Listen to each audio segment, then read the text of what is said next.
Quý vị đối sau được cả nhớ hầu in English. If there is one advice you would give to the Hmong parents, what would it be?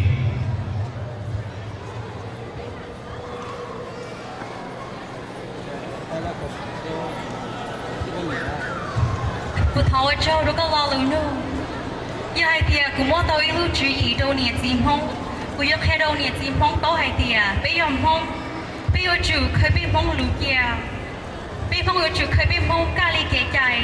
Khơi bên Hmong chú Hmong gì. Đối với tìm mi tu mi nhỏ. Vì hai tia xua giả nó giờ bên bao ở trên giờ ở kia. Giờ hai tia bên Hmong khơi tao xua giả nó trong kia. Lo lười hay nên người chơi bên Hmong, lười sai bên Hmong qua đường tì.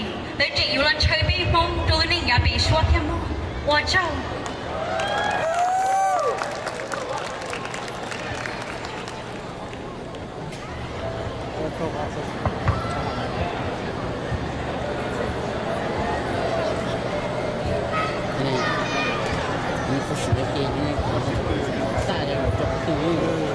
Music.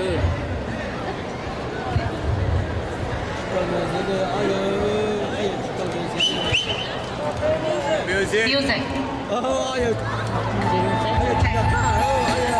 Mày đâu nha.